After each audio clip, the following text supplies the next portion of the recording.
Next session on the agenda, which is the chairman opening speech. So I have the honor to call upon the chairman of this program, the chairman of Alimosho local government area or local government council, that's Honorable Abdul Sulaiman. Honorable Abdul Sulaiman, you can give us your opening speech now.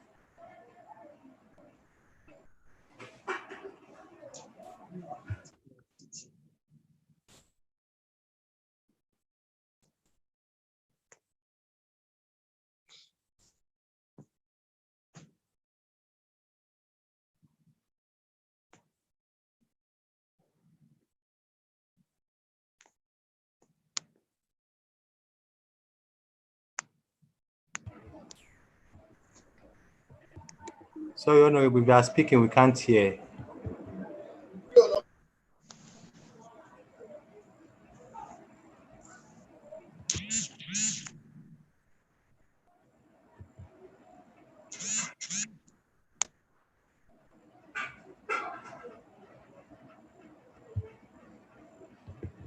Hello, Honorable Abdul Sulaiman, are you there? Or is anyone here representing the Honorable?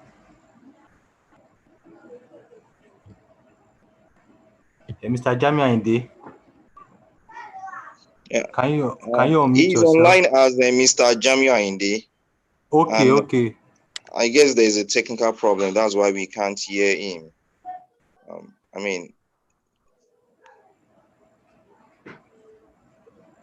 Maybe we'll move on to the next agenda while we wait Try to for sort him. that out. Okay, that's fine. We'll go to the next agenda. Then that will be the first lecture, right? And after the first lecture, we can have the chairman on board. He's going to present his speech. So I'll be introducing the topic and the guest lecturer for the first lecture. The first lecture topic is digitalization, the good, the bad, and the ugly. And our noble lecturer is Engineer Abdusabu Oluyide. So Engineer Abdusabu Oluyide graduated from the Department of Electronic and Computer Engineering, Lagos State University. That's Engineer Abdusabu Oluyide. Then he is presently the MD CEO Solutron Systems Limited. He is also the managing director of Mohala Capital Services. He is also the principal partner of Maimat Shadow Concept Limited. He is a fellow of Association of Entrepreneurs. He is also a member of Nigeria Society of Engineers (NSC). He is a member of Project Management Professional as well of Nigeria. He is also a member of the Council of Education of Engineering in Nigeria. That's correct. Hello, So, Assalamu alaikum. Engineer. Wa alaikum salam tabarakat. Is that the chairman? Yes. Welcome on board, chairman. So we have you are meant to present a speech, the opening speech for us, but unfortunately we couldn't hear you. So I would hold on this session for you to present your speech. Then we'll go to the first lecture. So we'll hold on the first lecture for now and allow the chairman to present his speech. Bismillah, chairman. Yeah, Assalamu alaikum wa rahmatullahi wa barakatuh. Wa alaikum salam wa rahmatullahi wa barakatuh. Wa alaikum salam wa rahmatullahi wa barakatuh. Well, it is a great pleasure to be the chairman of this program and granted this privilege to present the welcome speech. You are all warmly welcome to this occasion. We are excited and happy to have you all here with us. In this regard, I appreciate and commend all the executives, planners of this program, and those who contributed immensely for these programs to become a reality. There is no doubt that the world is going digital. These programs is necessary to change in strategies and the challenges associated with the new normals requires a digital solutions to ensure our members remain relevant in the evolving landscape. To address this, it is crucial to know that digitalization, the good, the bad, and the ugly, which are vast lecturers, we do justice to it as we progress with the program. It wouldn't be complete if cybersecurity is not addressed due to the high rate of crimes in the digitalization's era slated for the second lecture. I am convinced that the lectures will be managed appropriately as we have with us competent and expert lecturers. I believe at the end of the program, we would have increased our knowledge of digitalization, how to make use of the good in it, and how to prevent ourselves from its bad and do away with the ugly. And at the same time, how to project ourselves from the criminals of digitalization. Let me add that this program is highly the recent destructions of our own Lagos was a result of technology misuse. Our decisions, our actions and inactions can make or mar the society. I do hope you will go through a productive learning process, and I hope that the experience and skills you gain from this training program will be beneficial to all of you, especially in carrying out your respective work and contributing to the country's development. Thank you to each and everyone once again for being here with us today. Let's endeavor to pay rapid attention as we follow the program till the end. Thank you very much for listening. God bless you all. Assalamu alaikum. Wa alaikum salam wa rahmatullahi wa barakatuh. Thank you, Alaikum Mr. salam wa Chairman. rahmatullah. Yeah, we appreciate that. Thanks so much for the speech. So we'll go Yeah, to the lecture, the first lecture in the series, which is digitalization, the good, the bad, and the ugly. Like I was saying earlier, we have Engineer Abdul online to deliver this lecture to us. So Engineer Abdul, as I said later, is currently the MDC of Solitron Systems. He's a member of Nigeria Society of Engineers and a current certified engineer. So I'll hand over to him to present his lecture. Engineer Abdul Sabur, you have the time now. You can go ahead with your presentation. Unmute your mic and go ahead. You can just share your screen as well. نعم أعوذ بالله من الشيطان الرجيم بسم الله الرحمن الرحيم إن الحمد لله نحمده ونستعينه ونعوذ بالله من شرور أنفسنا وسيئات أعمالنا إنه من يهد الله فلا مضل له ومن يضلل فلا هادي له أشهد أن لا إله إلا الله وحده لا شريك له أشهد أن سيدنا محمد صلى الله عليه وسلم عبده ورسوله وبعد Alhamdulillah ala kulli hal. We thank Allah subhanahu wa ta'ala for the privilege He has given us to be here. And we also thank Allah subhanahu wa ta'ala for the opportunity that He had granted us to still be alive, witness development as it's going, and eventually be part of those who have shown concern in ensuring that the world is safe. We hope at the end of the discussion, we will be better for it, and of course, better humanity. Again, my brothers and sisters in Islam, Assalamu alaikum wa rahmatullah. The discussion is centered on digitalization, the good, the bad, and the ugly. Before we go into the nitty-gritty, we just want to have a flow of the objective, what we intend to achieve at the end of this talk. First is to appreciate the extent of effort for survival, which today is leading us to what we refer to as smart city or smart society.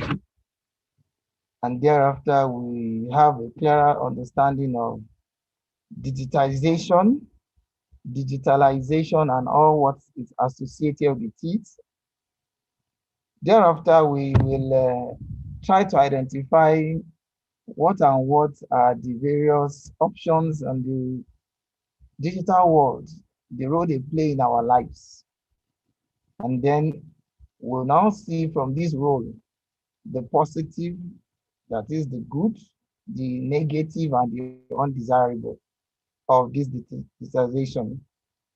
Thereafter, we look at how do we make the best of it, filling the gaps, and then resolve back to what already we have as privilege, which perhaps we need to maximize, which is the Islamic perspective and the solution to humanity. We pray to Allah subhanahu wa ta'ala to make it easy as we go on. Yes. So what are the issues around smart city? Before we say smart city, which is our current status right now, evolution of man and survival has been a continuous hurdle, and it will continue to the end of time, because it is in this by nature that man survives and move on. Before now, man was left to hustle for his food manually in the bushes, move from one place or the other with cow and camel, or in some cases with foot.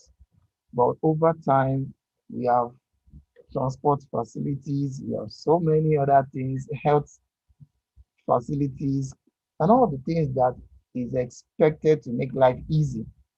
And so these are the challenges that the smart city is intending to achieve. As I highlighted, the issue of climate change is a global issue all over the world. We want to survive having good climate that affects our living. Moving from one place or the other is a issue of traffic. We have pollution because of industrialization. The energy supply, which today is still a question mark, even in the country, that we are yet to resolve adequate energy supply, which expectedly is a means of survival itself. We also have the issue around health. We're still battling with COVID-19. Now we're discussing the issue of vaccine, water supply in the whole world, much as water is in abundance. To have portable, quality water accessible is also still a challenge. And then issues around population growth, social inequality, quality of life, waste management, a lot of them, which we cannot exhaust. And so the essence is that in a smart city, we'll be able to address this issue from knowledge point of view, technology, how these are things we want to address. So when we now talk about digitization, borrowing from the words of Kacharkovitz and Chatovadi viewpoints in India, it says the smart society is on which the digital technology thoughtfully deployed by governments can improve on these three broad outcomes. What are the outcomes? Well-being of the citizen, strength of the economy, and then effectiveness of the institutions. Now, if we are looking at solution of the smart city from digitization of the environment, these are the outcomes that we expect.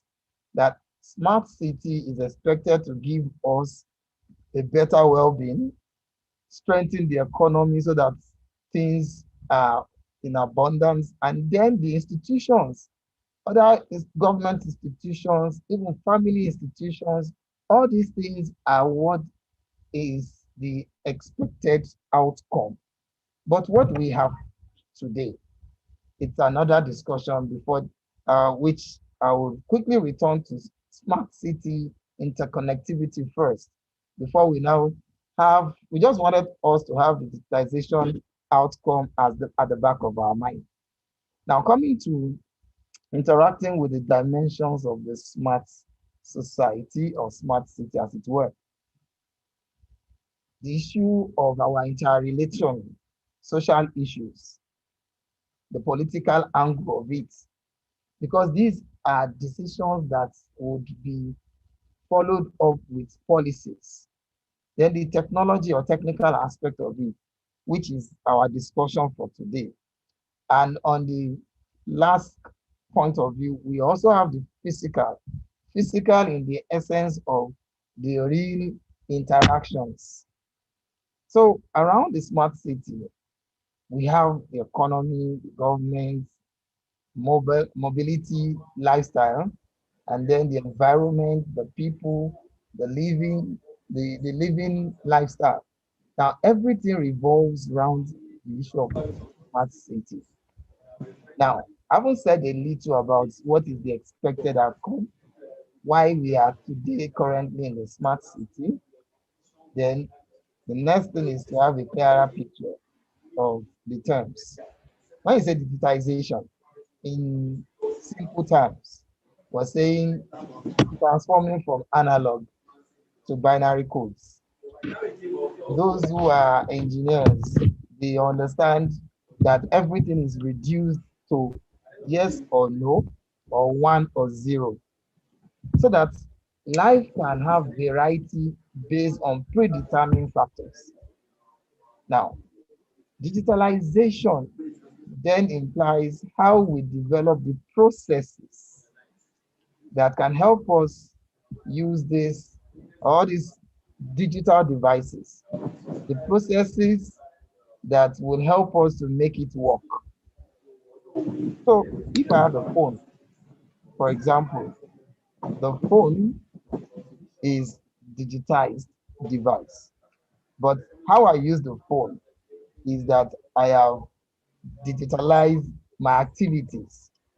Then digital transformation then implies the effect of the digitalization.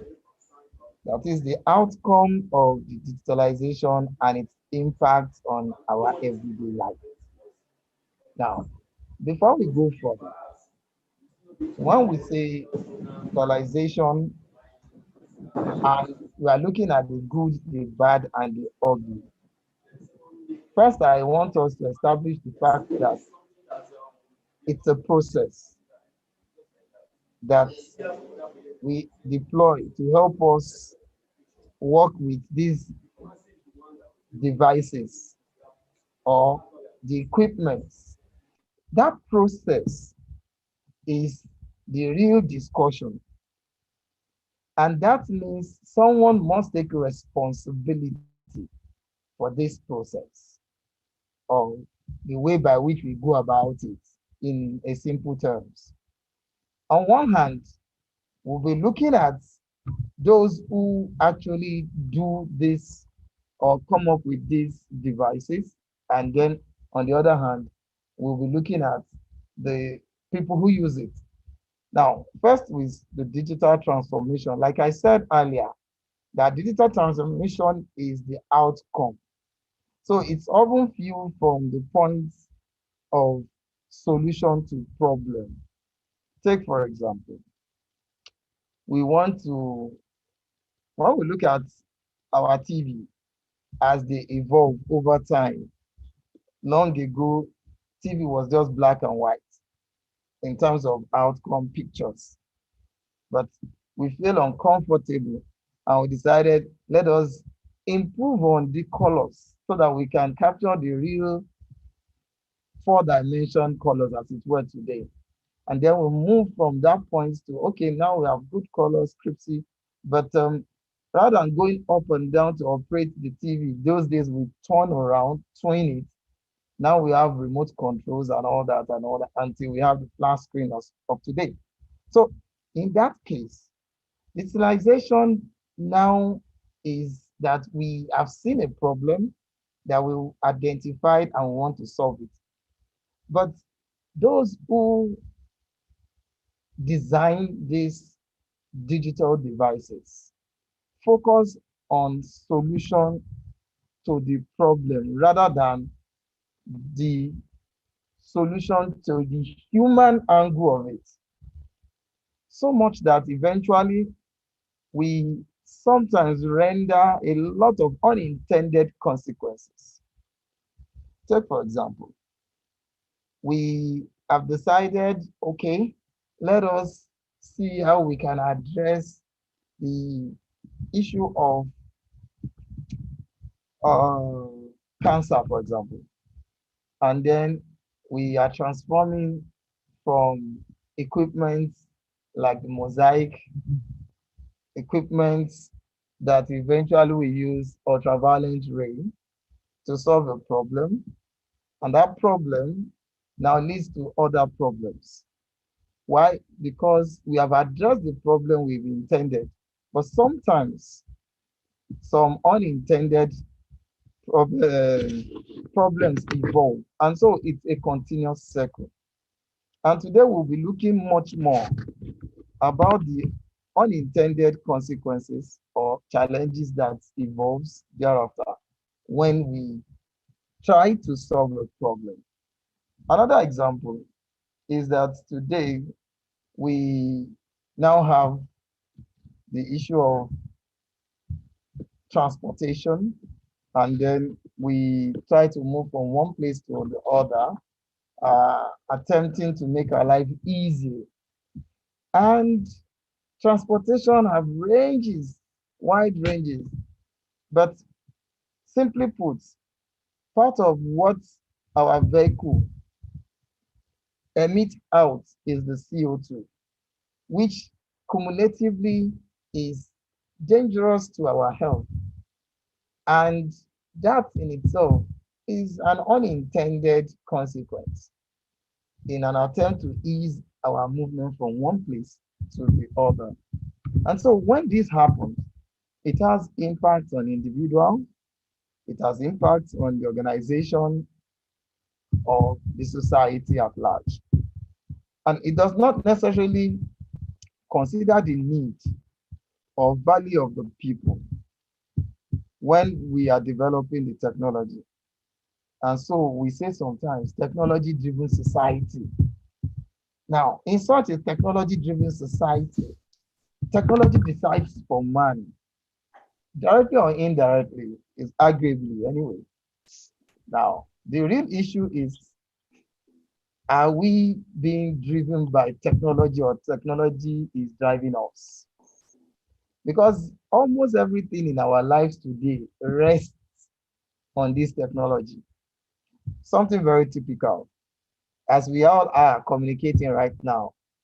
One of the things that can easily put us off is that our battery runs down, whether you're using a laptop or using a device, a phone, and all that. And once it's off or there's a power failure, we naturally and psychologically, we are distorted. Our life is so much resting on most of these things, such that it puts a lot of hole in our planning and program. And so it's so much that our reliance on technology also needs to be reviewed. And so when we say technology-driven society, we'll talk a lot more about what this implies in a moment. Now, an attempt to identify some areas of interest. We try to do an analysis of some of the things that technology has touched in our life. So I say digital factor, then I have the good, bad, and then the ugly. First consideration is the issue of knowledge. The more we have, or we have great insight, knowledge about technology and its usage, one of the things that without doubt, because the initial intent of deployment of technology itself is to solve problems. So the knowledge is good, no doubt. And the more you know it, you can create a niche for yourself. For example, when one is very vast with the use of internet, it can open up space of opportunity. You can make a lot of money online. You can do a lot of training and make things easy for yourself. So there's no doubt the knowledge of technology is very good. The bad aspect of it is that even as it is today, globally, there's still a lot of back and forth arguments as regards, for example, the issue of social media bill, where there is an attempt government want to regulate how people interact with social media. We'll be talking about the ugly soon. Or let me say, part of the things that are the ugly part of it is that it exposes us to things that are perchance not expected to be public. But today, because the knowledge is available at the touch of a button, you can Google anything. It's a shame that people are exposed to what ordinarily are supposed to be personal or private. Somebody, like, we'll be talking about cybersecurity, for example. Somebody can sneak into your account, and by virtue of overwhelming available knowledge, is quite unfortunate that such things can happen. Yeah, social networking, another issue, is one of the things that makes business today boom. So we'll call it spice. And unfortunately, on the bad side of it, social media is one of the biggest factor that is causing family problems. And the ugly part of it is you are, see, once, for example, somebody say, nobody have called me today. How many people have responded to my chat? You feel isolated when when you are making use of social media and you do not have any interaction. It's a psychological feeling that today nobody has even said hi to me, or there's a Snapchat, nobody is commenting, nothing is trending to follow, you know. And when we have situation like this, it's something we must try to get ourselves back into order. For the want of time, I said the issue of on demand. What I mean by on demand, for example, is that I can sit down here and say, okay, I open my phone, I say, I need a ready cooked pot of edikaikon, and I can just go online and make a demand, place my demand, and somebody maybe from Jumia just knock on my door and I have it. So it makes life easy. But it's and the bad side is the lack of planning, because you believe you can always get them done. Okay, don't worry. And so most of us in the reality do no longer feel we're not coordinated. We just believe, don't worry, we'll solve it when we get there. And then we live fake life. Fake life, because when the reality dawns on us, we can hardly do those things by ourselves. Now, on the issue of safer society that digitization has brought, yes, CCTV is everywhere. You can uh, review back what has happened days back. Look at what is happening today on the panel of the Lucky saga and all that. But the society is already bringing higher tension. Why? Because these are things that is creating further aggravation of lack of privacy. And yes, it brings suspicion, but because everybody is seen as a criminal, unless otherwise you string yourself. So efficiency wise, yes, it addresses a lot of challenges. It's so efficient. But then as we'll be using Windows 8 today, before you know it, Microsoft says there's a new release, and then you have to go and buy this, or you must update this, and so you pay more money, and it goes on and on and on like that. It comes with a lot of cost, uh, and then with all this cost, eventually there is no moral value. In fact, in some cases, there is exploitation. When you look at today's new series of cars, sometimes it's amazing that the 2020 car of a particular brand carries almost this, in fact, the same engine with 2008, but just a little repackaging of the outlook is resold again. There is hardly moral justification or value that comes with it. And then we look at our life is online. We are always available online. We just have to. So we are being controlled by this online life. And then, of course, the social media, I said like earlier, is not regulated. And then the issue of sports, for example, people today, the the good part of it truly is that you can have so much followers. For example, I am on Twitter and I have a 100 million followers, and that makes one single person a role model. So if he's a good person, it can influence millions of lives. Yes, on the other hand, it's bad because you are being rated or determined to be successful or otherwise by virtue of such technology. People try as much to live a fake life. If you go to Instagram and all that, everybody is a rich man's daughter. And somebody stand beside a very expensive car and take a snapshot. It's fake. Why? Because we tend to want to feel belong, because that is what is used to rate success, and people easily judge others by such rating.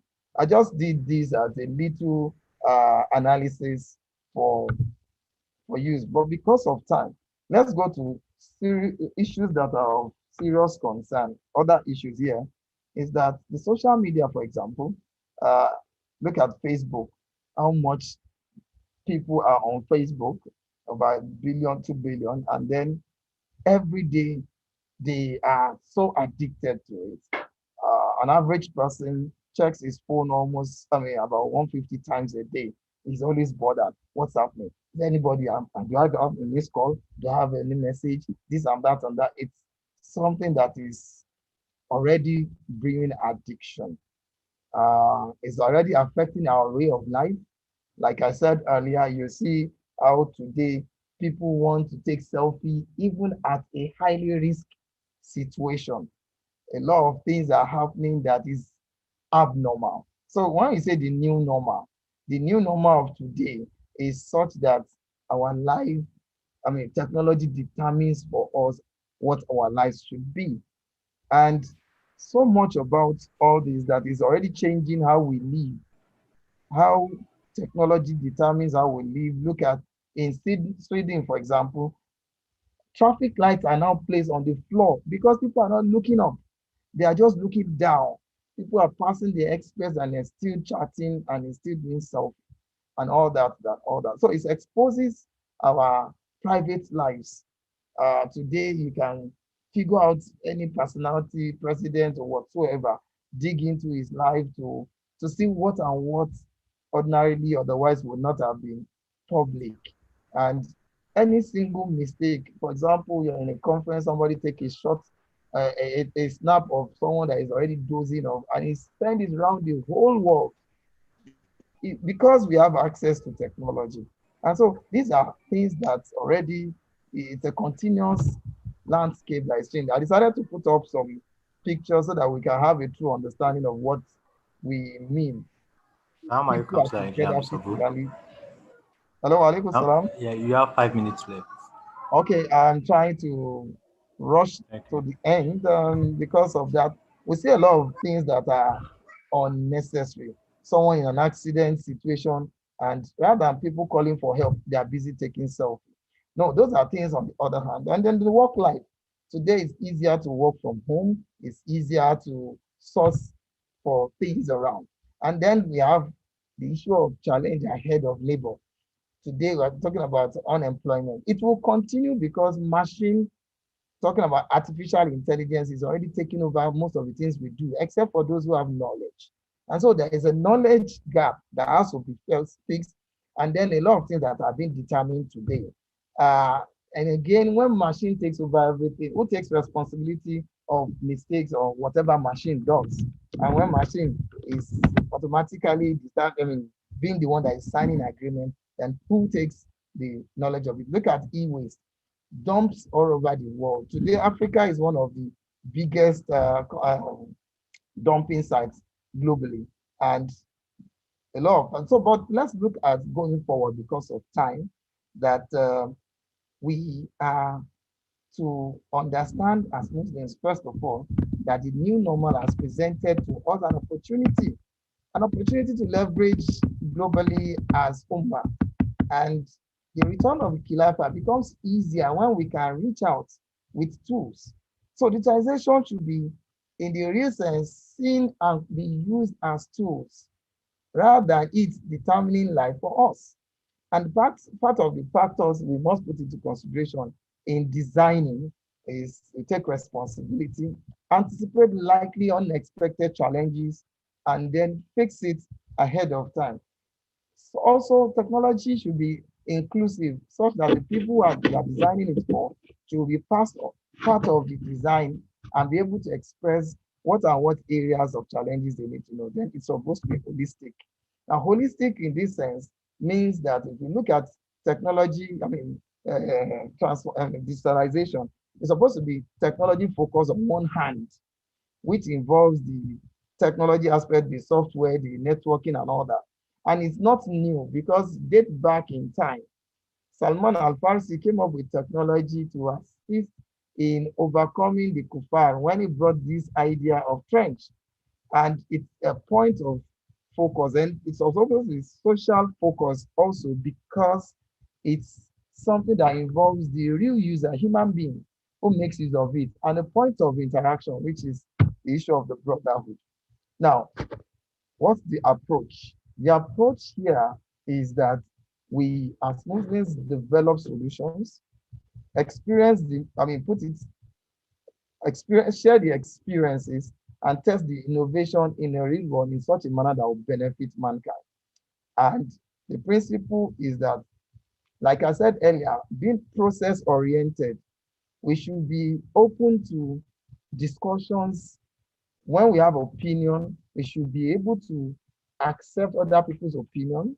Two, be realistic and remember it's an influence on others and influence on the society. And then the expected outcome is such that it should bring about values and sustainability.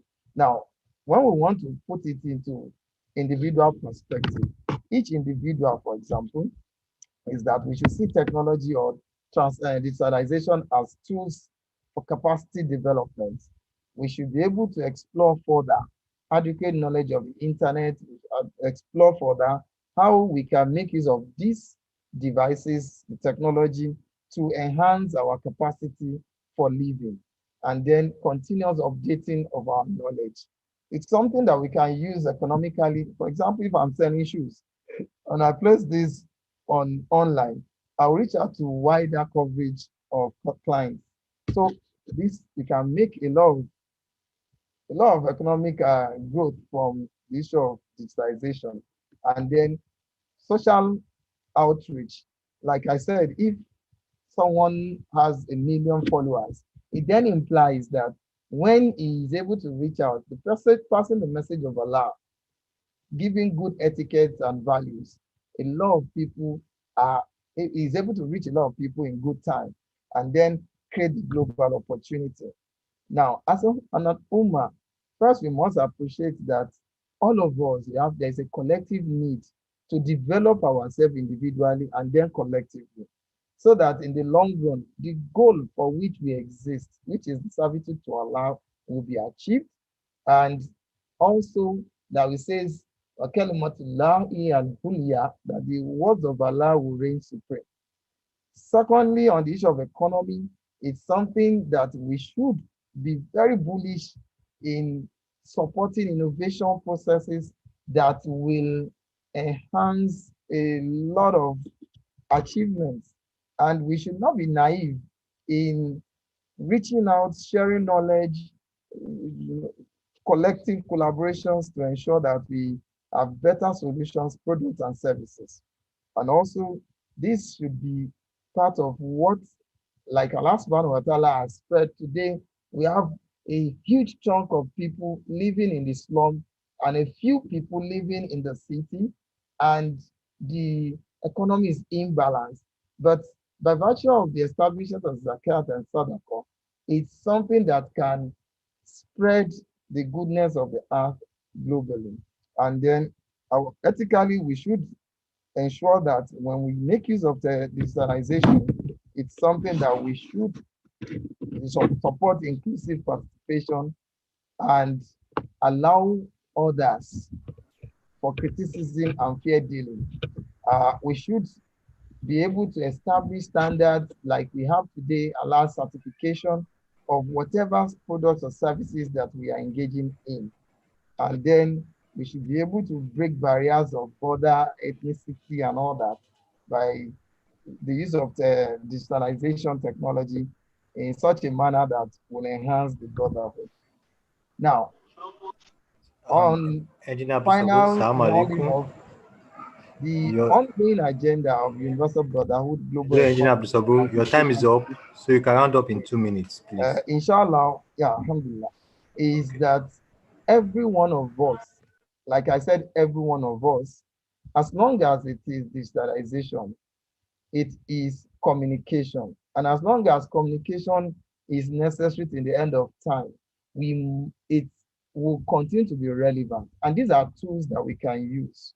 So on a final note, I'd like to say that the need for all of us to rise to the occasion, stop being naive that it is not my field. There is no field today, or there's no human endeavor that is that can shy away from development of technology today. But when it is misused, what we have is the lack of the crisis that we just had in Lagos. But when we lead the right usage, we will be the one to come and enjoy what is good and forbid evil as a fundamental responsibility. On this note, I say Jazakallah khairan. Thank you for listening. Assalamu alaikum wa rahmatullahi wa barakatuh. Wa alaikum salam wa rahmatullahi ta'ala wa barakatuh. Jazakallah khairan for the lecture. It's highly valuable and rich in content. Thank you for that. So I want to implore participants to raise their questions. If you have questions, you can type it in the question and answer chat. I don't know if you have the chance to also raise up your hand so that the tech team can unmute you if you have a lecture you want to raise verbally. So I think we have the time for now. Next few minutes we'll be taking question and answer. So do we have anyone that has question?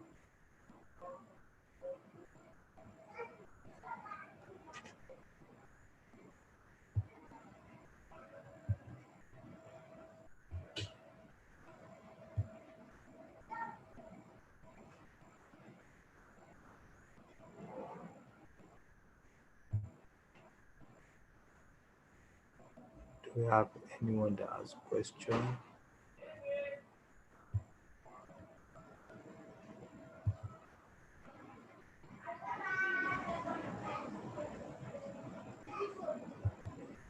Okay, while we are yet to get any question, maybe let's just go to the tech team to share their poll. They have a general poll. Maybe by the time we finish that, we'll have one or two questions. Then we can come back to Engineer Abdul. So the tech team, over to you. You can display your poll for people to respond.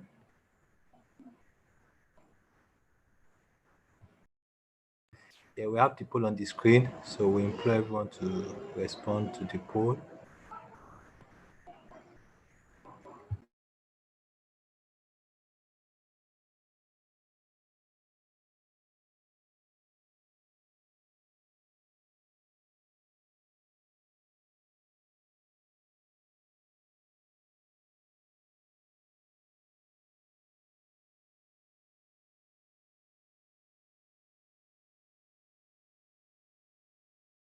As we are responding to the poll, if we have any question to ask, we can still raise our questions.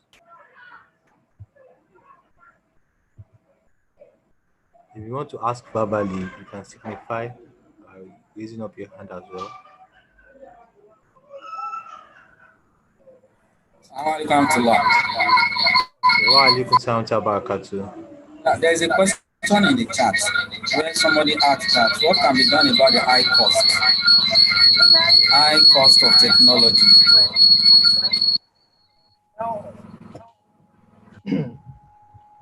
Assalamu alaikum wa rahmatullahi wa barakatuh. Wa alaikum salam wa barakatuh. Quickly, let me quickly, can I go ahead and respond? Sorry. Yes, you can go ahead. You can go ahead. Yes. Now, the cost of technology, the cost, the high cost will remain as long as there is high level of ignorance, and the cost will be balanced up when there are more people who, for example, are involved. Take, for example, if I were to develop an app, for example, and about in this country, I'm about the maybe one or two people that can do so. Now, there is a high cost of demand. And then for that to balance, there will definitely be the high cost of supply. But when about 1,000 people can do the same, then there will be room for further negotiation. Secondly, is that technology, as long as it's not yet been completely deployed by some governments at some level of at some institutional level, the policy level, it is going to be high because their level of returns or the cost of returns on investment will still be very, very, very low. They will not be productive. But you can do a lot of things with technology at a shorter time, and it can be done properly. That's why we still have to import the same fuel, the crude that we have in this country. We take it out there and it is being refined and brought back at even more expensive level. But if we can do it by ourselves, the cost is cut down.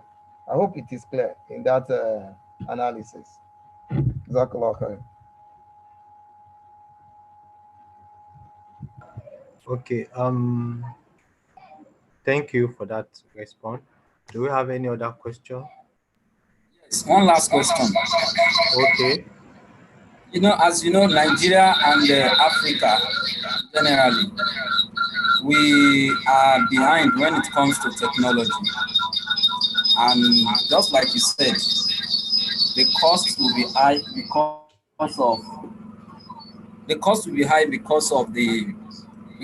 it is not yet institutionalized. We don't have some facilities.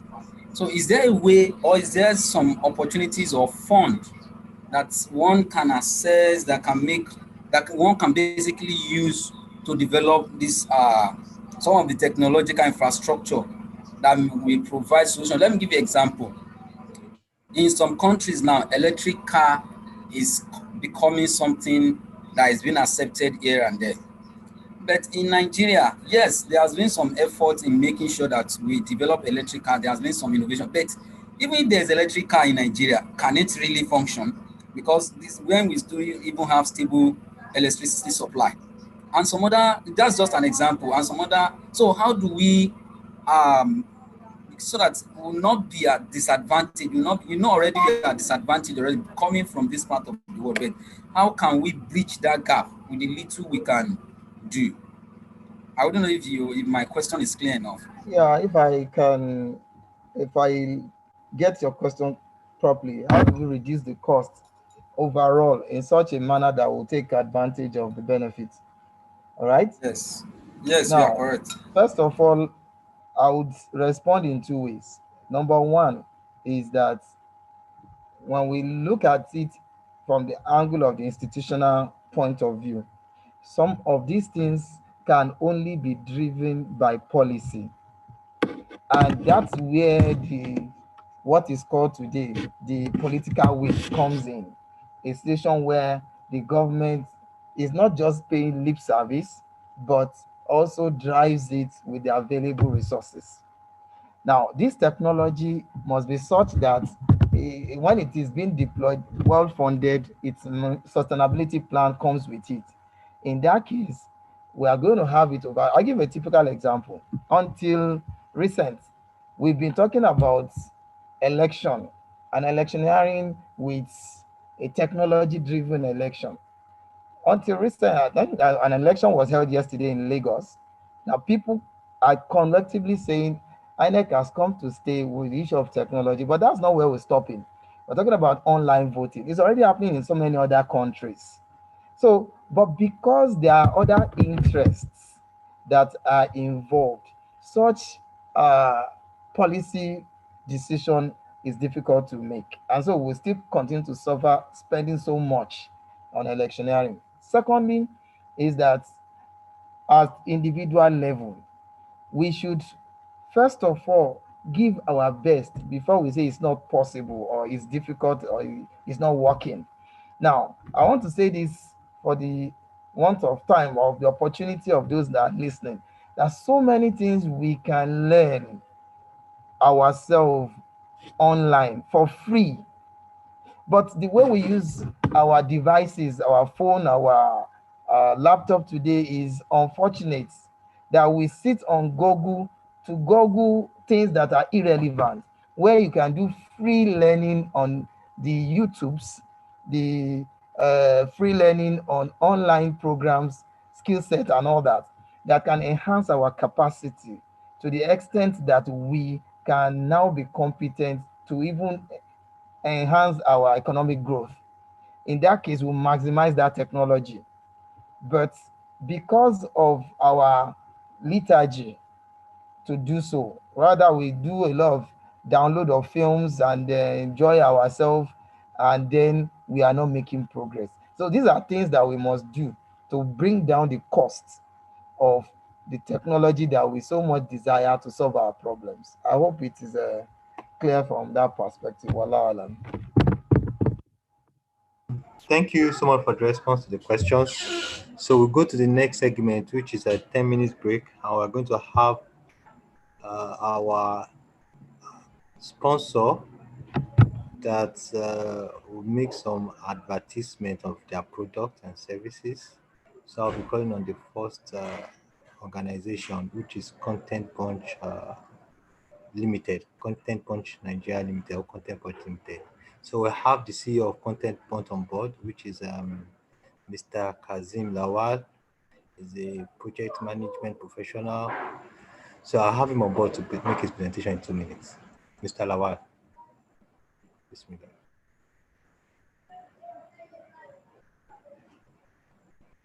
Yes, we can see your screen. All right.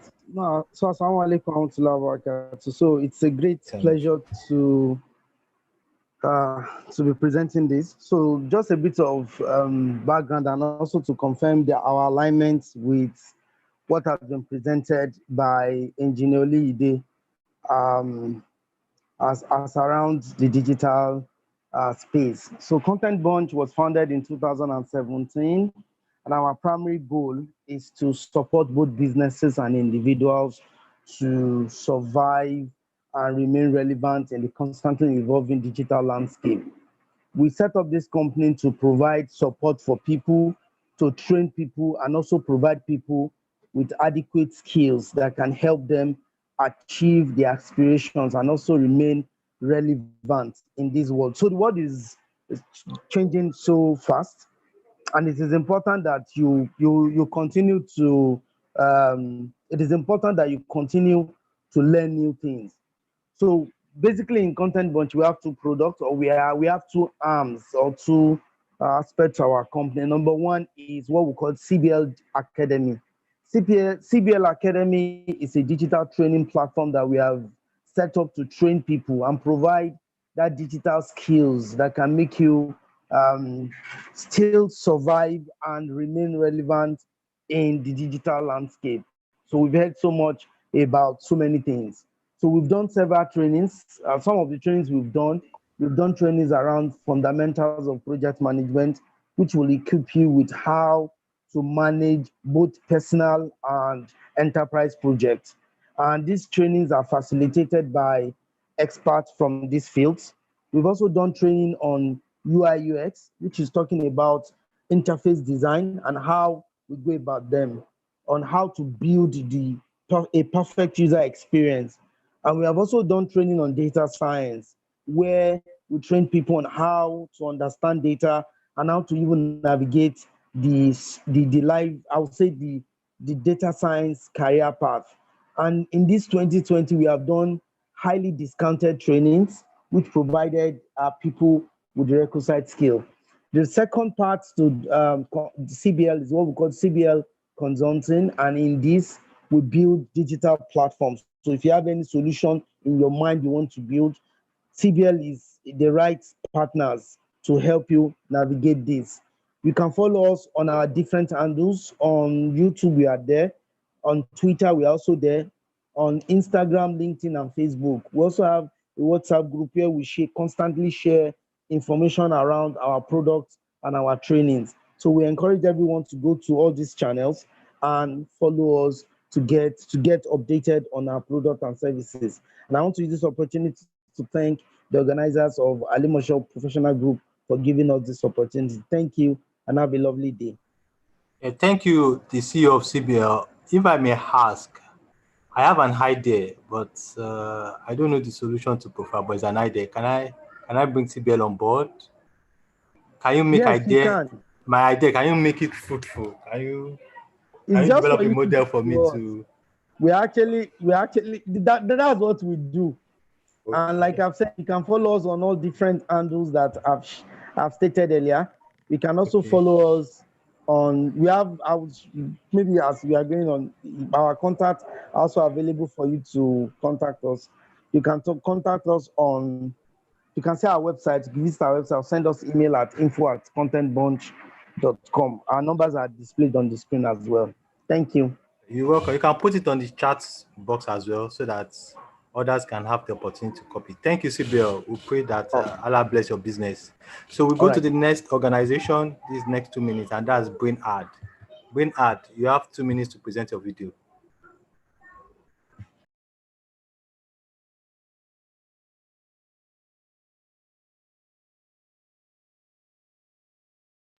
Yeah, Brain Ad. Are you there? Do you have your representative on board?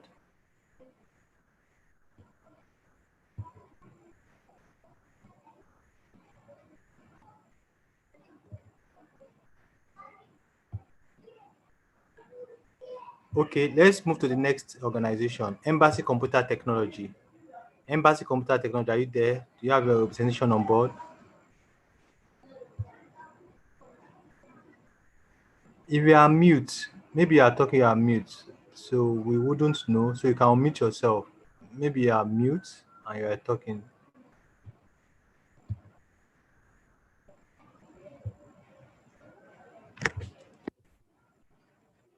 Embassy Computer Technology. Okay. So we have tech support there. Okay, that's nice. We can see Embassy Computer Technology presenting the video of their products and services. It's a trusted place for quality computers and accessories. And we have their mobile contact there on the screen.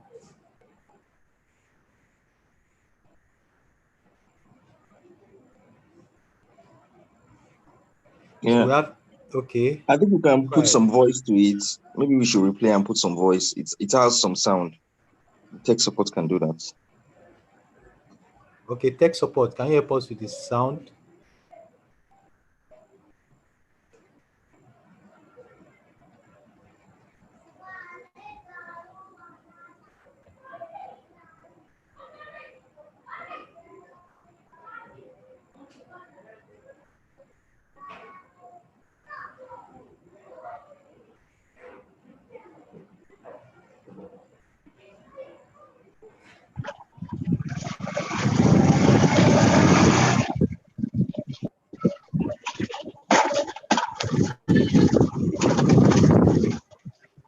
Uh, Tech support, kindly unmute yourself so that we can hear the voice.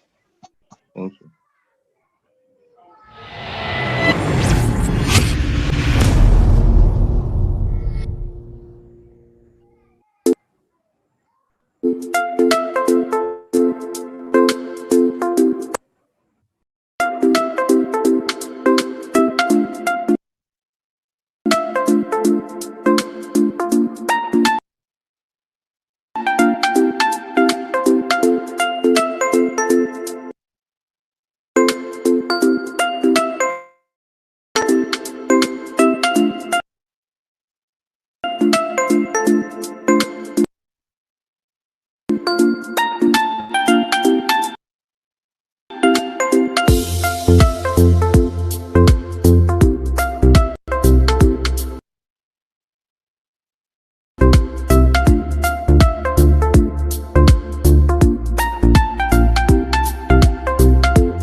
Okay, thanks for the presentation. That's Embassy Computers. They're into computer accessories, computer products, any type of computer, any make, you can reach out to them. That's their number on the screen. 070. Yeah. Wow. Okay. We are still on Embassy Computers. So you can tech support. Please kindly share their numbers, email address, and if they possibly have websites, you can also put it on the chat so that everyone will see that people can reach out to them. So we go to the next product, next organization, which is a WeBe Center. We have 2 minute video as well. WeBe Center, you can go ahead with your adverts.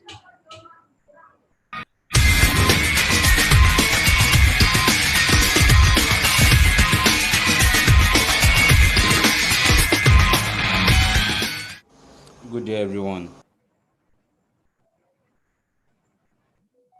I am with Tola Taufik, the Managing Director of Review Center.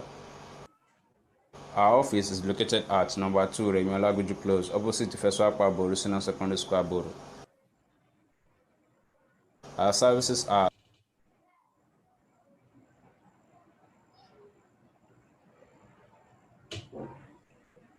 printing, typing, photocopy, graphic design, online registration, web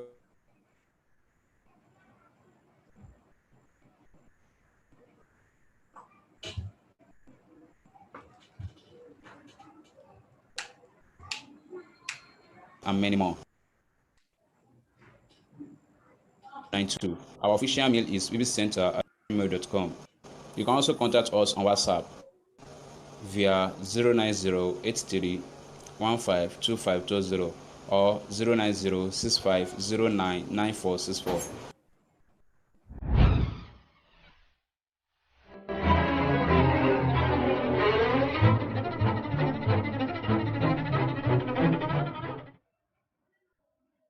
Okay, thanks, WeBe Center.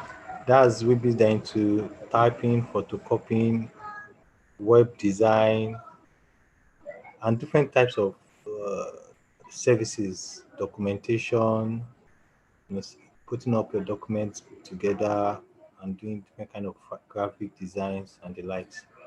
So that's for WeBees. So the tech support can also help us share their numbers, email address, and website in the chat box as well, so that people can reach out to them for further discussion. So I don't know if we can go back to Brain Ad organization.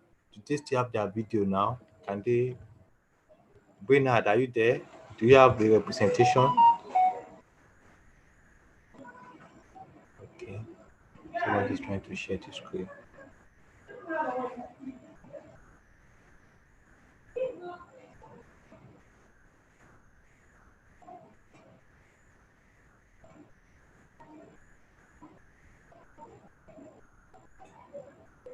Okay, Brainerd. Do you have anybody from Brainerd? If you are speaking, maybe I'm mute. You can unmute yourself.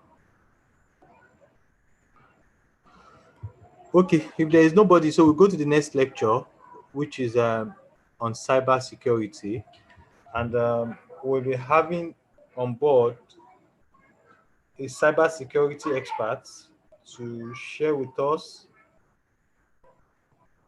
its experience and to present the lecture. So I'll be calling on the lecturer. The lecturer graduated from the Lagos State University, Department of Electronic and Computer Engineering, after which he embarked on MSc in Information Security at Royal Holloway University in the UK. The presenter is an expert in cybersecurity, is a consultant at the Department of Municipal Affairs and Transport in Abu Dhabi. His specialties is security architecture design, vulnerability management, application security, and information security program and management.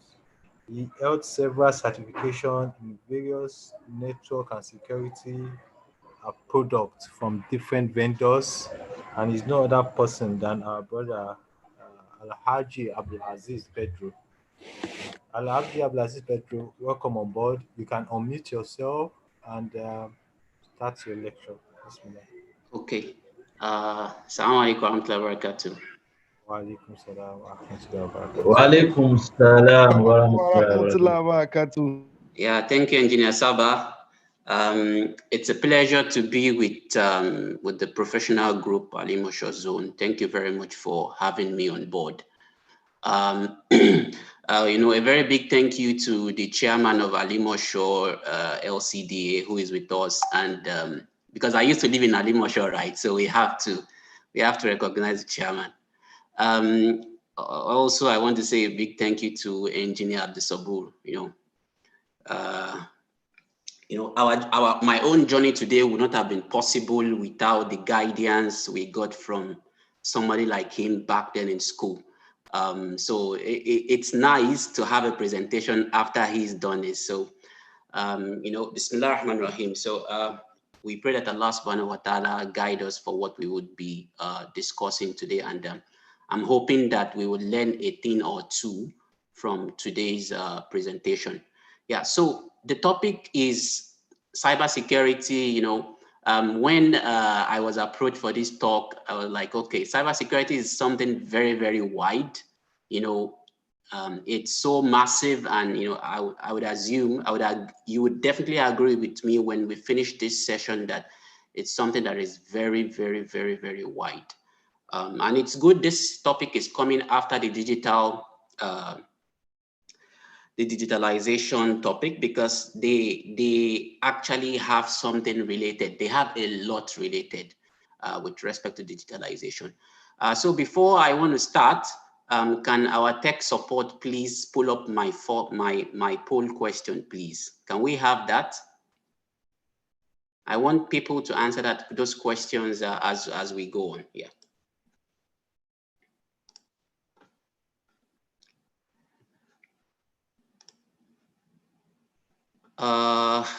Okay. First question. You can pull this down. This is not the poll. This is not this one. This is the wrong one, please. Okay, let me share my screen. Okay.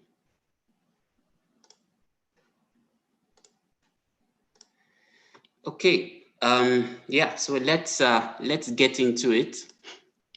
I would have loved that slide is that poll is up, so we could see what yeah. So this is the topic: cybersecurity, what you should know. And I felt this is the direction we should go, because there are so many things out there with respect to this topic, and in the time frame that we have, we will just try as much as possible to enlighten ourselves or remind ourselves, because I'm very sure as professionals, there will be so many things we must have heard about, but then, I will be trying to make you appreciate those things, or make you to be very, very conscious of those things. And I have to put a disclaimer here, typically when you listen to talks like this, I don't want anybody to become paranoid, because when you listen to these things I would tell you today, yes, those things happen, but it is not enough for us to go paranoid, because this is what typically people call us that work in the cybersecurity space. We are always suspicious of everybody. Yeah, that is how we work. And yes, for the purpose of this audience, I am going to implore, please don't get paranoid after this session. It is what it is. Like people used to say, what we are going to discuss today are realities on the ground and things that happen. So we just have to live with it and try to be as much as cautious as possible. Now, so the content, so I've decided to go talk about the internet age that we have today. Taking a leaf from what Engineer Oliide spoke about in the first lecture, which is that yes, with digitalization or whatever you want to call it,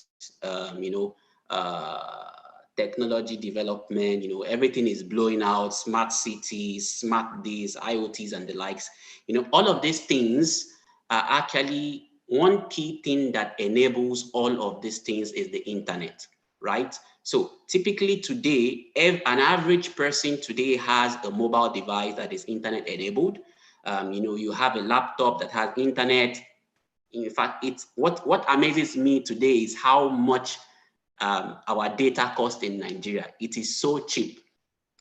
And even this encourages people to go online, even though I know typically people just switch off the data when they don't need it. Like, okay, you hear all these conversations when you talk to people like, my data, multiple data, call me. So yeah, but what this graph shows you is that the percentage and the growth rate of people who use internet in Nigeria. So this graph is specifically to Nigeria, because we cannot understand cybersecurity if we don't understand that, yes, what enables whatever happens there in the cyberspace is because of internet. Now, I need to tell you, when the internet was developed, it was not thought that it was something that was going to go global and go as crazy as it is today. Now, for us professionals, we learned a lesson from that. When you want to do something, do it well, plan it well, implement it well. The internet as it stands today, what runs the internet is not something secure. And that was the foundation of the problem we have today in the cyberspace. Now, yes, internet usage is growing. Yes, it is growing, but what happens? Today, everybody has an email. It is crazy, like Engineer Saburu said, everybody has a Facebook account, almost everybody, like, okay, maybe me, I don't, I have a very dormant one. So everybody has a Facebook account, YouTube, Twitter, and all these things. So this is where a lot of people live their life, right? Some people even call themselves netizens, like, okay, they live their life in the cyberspace. Digital transformation is a must for us. You see people moving businesses to the cloud. You talk about Internet of Things. People want to, you want to be in the office and you want to be able to switch on and switch off your TV, right? You want to be in the office and you want your house to be able to know that you forgot to switch off your iron or you forgot to switch off the AC, and you have sensors at home that is able to detect that there is nobody in this house. We need to conserve energy. As such, the AC should be switched off. So this is the Internet of Things. So we have blockchain. I see a lot of things around, cryptocurrencies, Bitcoins and the like. So all these things are available to us wherever we are today because of the internet. Cloud computing, email. We have mobile devices that have internet. Our laptops at home are having internet. So the problem today is we want a connected world. And the craziest of all is that we are now a generation that is application crazy, right? We have an app for almost everything. Just think about it. Think about it. Just go to the App Store on iOS or Android. You will find an app for it. Just think about it. So we are a generation that is now app crazy because internet is dead. And okay, fine. We like easy things, right? But the problem is that comes with its own consequence. Now, yes, so Engineer Sabu was also trying to talk about somewhere. So I was like, okay, I will be telling you, if you look at this slide, you can see the crazy numbers online of what we do today online. Now, this graph or this graphic here is from 2018. You can see, and this figure is per minute. People carry out 3.8 million searches on Google per minute. People tweet 473,000 tweets per minute. Imagine what people would do in a day, right? Look at the number of accounts that people open on LinkedIn. Look at the number of videos. People watch 4.3 million videos on YouTube in a minute. So you can see. Now, the unfortunate thing for this is that, like I said, there is a consequence. Now, because right now, today, imagine the number of people we have in the world. Now, imagine, a lot of us have asked you, if you ask yourself today, how do businesses thrive? Businesses thrive because of our behavior online today. We do so many things. Our life is so much out there that people need those things we do in order to be able to make money. That's why, if you go to some cycles today, they tell you that data is the new gold. Data is the new gold. You have access to it, you can make money.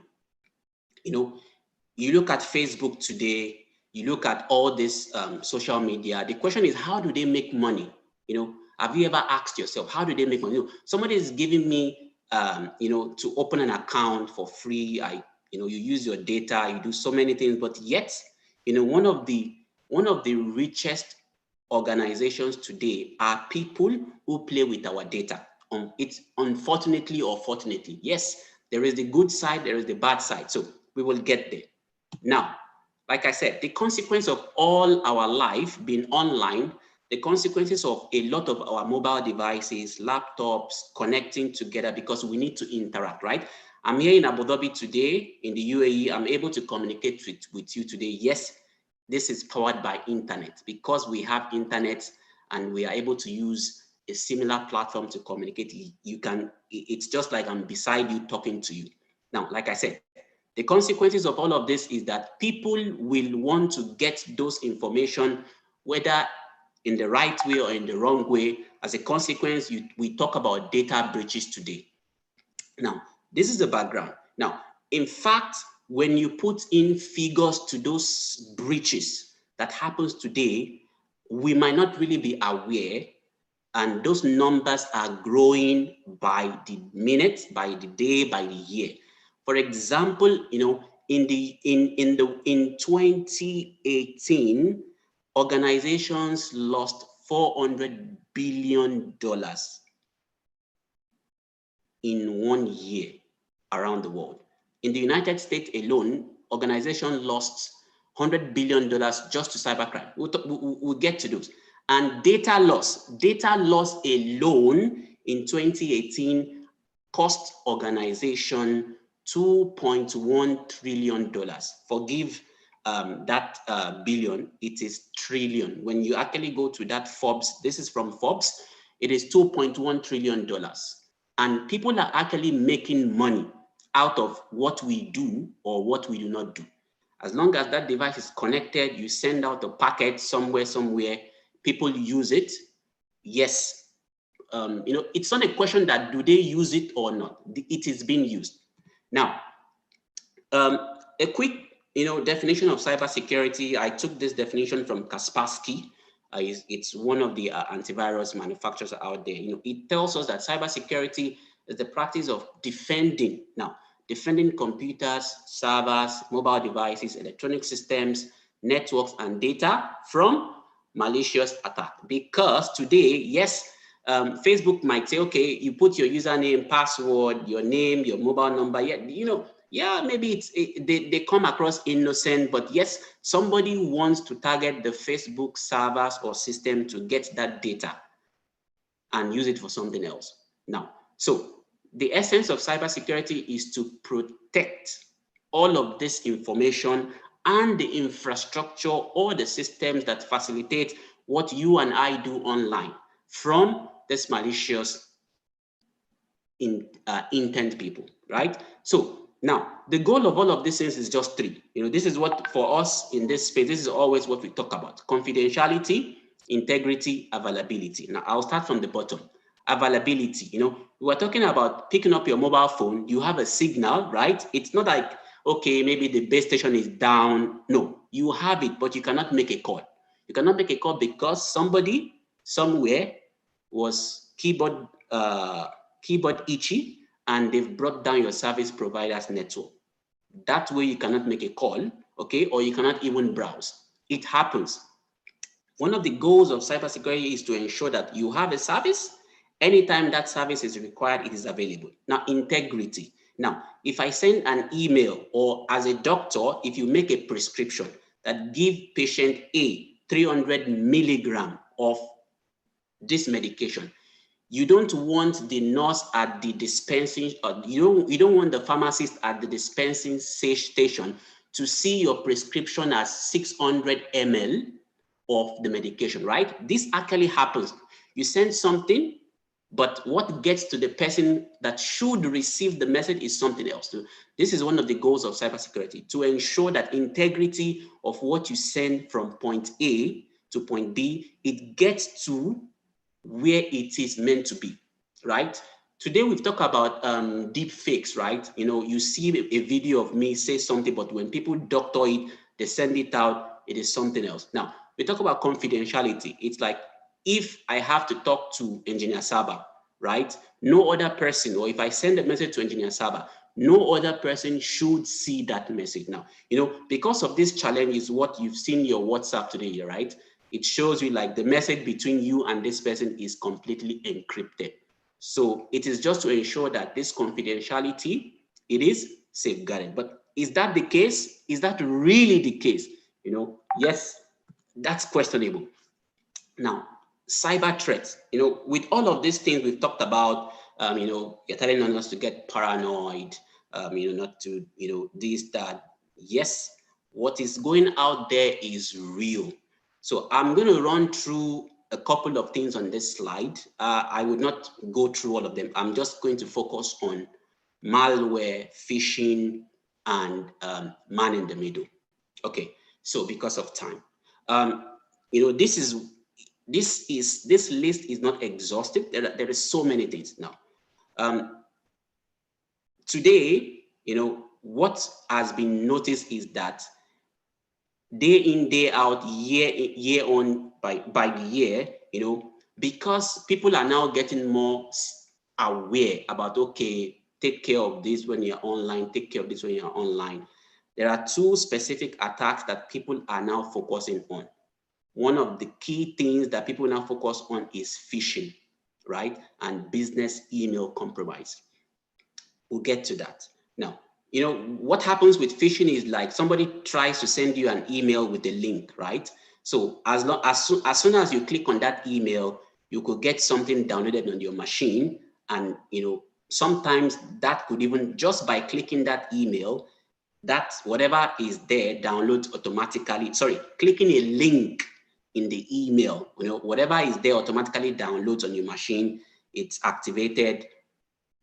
It could be a malware or a ransomware, right? You've seen so many news today, like the Saudi Aramco, large organization, or sometimes individual. If you talk to people in the UK, a lot of people in the UK fall victim of ransomware, right? So it's an advanced form of malware wherein somebody gets on your system, the system is locked, and you have to pay money to unlock that system. In fact, in some cases, even if you pay money, typically through cryptocurrencies, you don't even get that system unlocked. So, you have so many different people online. Now, when it comes to man in the middle, what is possible with man in the middle is that, when you browse on the internet, if I'm able to get in between your requests and where you want to get to, I can see everything you are sending. I can possibly modify it depending on my capability if I can come in between the traffic. We don't have time. There's so many things that we could talk about, right? Because there is a process that happens when you want to browse Yahoo, for example. If I can come in between the first process that happens, which is your DNS request, I could send you to my server. Years ago when Pakistan blocked YouTube, what did they do? What they did was make YouTube not resolve to YouTube's IP.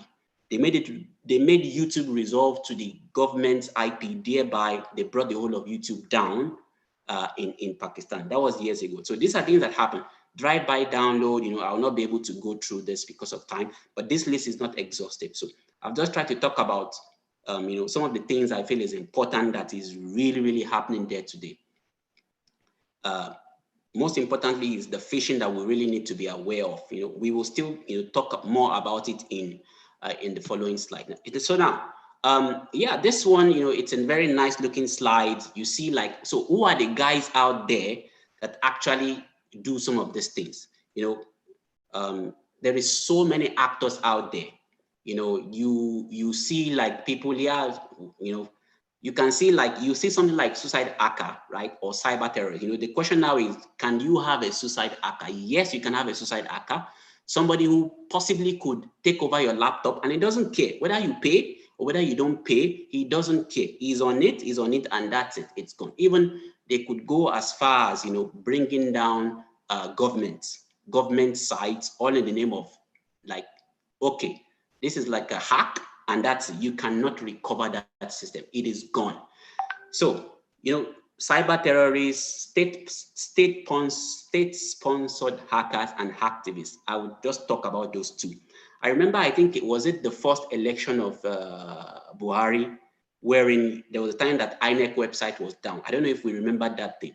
So, you know, people like that who brought down the site, these are like, we call them activists.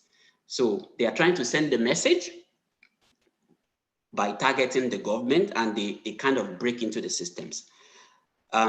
State-sponsored hackers, you know, this will spend a bit of, you know, few minutes on it because it's so rampant today. And this is the next level that a lot of people are, you know, you've seen, like you see the United States, you see the United Kingdom, you see Israel, Iran, North Korea, all these countries, they have hackers that are in a way linked to them. Yeah, some of them are official, some of them are not official. Like for example, Iran, they have a group called APT32, right? So anytime there is a cyber attack out there that is linked to them, you know, people indirectly link it to Iran. There is North Korea, you know, there is also Israel, right? And Israel is one of the very craziest country around the world that is very, very good at hacking. You know, imagine them hacking Iran to get the whole design of their nuclear plants, right? It's that serious, the level that we are going in today because of a connected world. So these are the people out there trying to get hands on information. And, you know, for some people who are just, you know, finger itchy or keyboard itchy, when they break into the system, what they do is they go to sell it. You know, if you go to the dark web, you know, please don't ask me how to get there. If you go to the dark web, you know, people sell people's information.